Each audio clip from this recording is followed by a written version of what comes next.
Jay Slater assaulted Tom Hilton really badly with a gang of lads. Tom Hilton's dad could never let this drop, even though his son demanded let things just be. Jay would often brag about the assault every time he was out and about in Rishton. This upset some friends that both Tom and Jay shared. A friend of Tom's dad who was in prison heard about the assault. His name was Ayub Qasim. Ayub is a notorious gang member and drug dealer. He has big connections and promised he would get vengeance for Tom. Whilst in prison, Ayub masterminded a perfect plan for when he was released and recruited a team of people and enticed them with big money, some of who were very close to Jay and in his trust circle. Ayub was released and wanted the revenge to take place at an event such as a concert or a festival where plenty of witnesses would be. Ayub, his friend, Lucy, Brad, and 2 other men were involved in the plan. Part 1 of the plan was that over the next few days, get Jay absolutely wrecked on whatever was available and fill him with free drinks. Ayub and his friend would befriend the group and build massive trust with Jay, complimenting him and laughing at his jokes. Lucy and Brad would have to act like they never knew Ayub.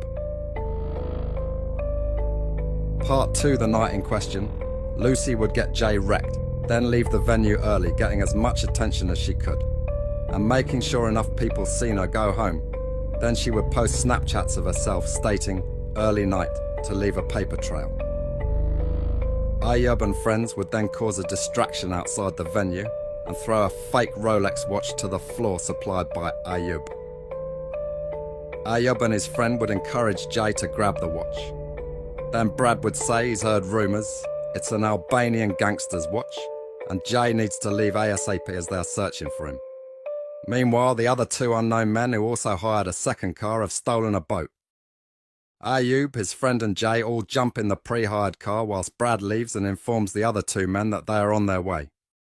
In the car, Ayub instructs Jay to take images of the watch on his phone and show his friends back home, making him brag that he stole a watch. Foolishly, Jay does this. The 2 guys with the stolen boat have to delay things as the police are coasting the area for an unrelated issue. They tell Ayub to chill somewhere for a few hours until the dust settles. With nowhere to go, Ayub decides to hire an Airbnb, but uses an alias name of Ayub Abdul and then heads straight there. It's an hour's drive away and he only books it for 2 hours, which raises suspicions. Once there, he waits for the signal of all clear from the boat boys. He then tells Jay that the Albanian gangsters are tracking Jay's phone and convinces him to give the phone to Ayub. He tells Jay that he will drive the phone in an opposite direction to confuse the gangsters and that it's unsafe for Jay to travel with them, but not to worry as they will come back for him. He then tells Jay to knock on a random door and ask for directions, but once given directions to start walking uphill in the opposite direction and they will come back for him. He said this is in case the gangsters ask locals if they have seen Jay. Ayub and his friend leave the Airbnb and set off back home. Once back where they are originally staying, they desperately gain attention on purpose to place them in the right place at the right time. They then instruct the boatmen with a burner phone to collect Jay and finish the job. Jay is collected and placed on the boat.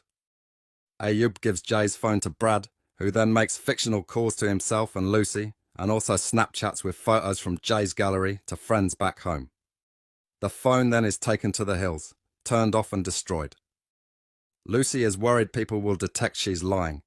Ayub instructs her to not face the cameras. If she's interviewed, as body language experts will know she has something to hide. They tell Brad that if he is under the influence whilst being filmed, then body language experts will get inconclusive readings. This is why he was smiling throughout. He was potentially under the influence. Everyone returns home. They think they have committed the perfect crime. The 30k GoFundMe was a distraction, as was the watch. This was a long-awaited, well-planned revenge attack, but hiring the Airbnb was not in the original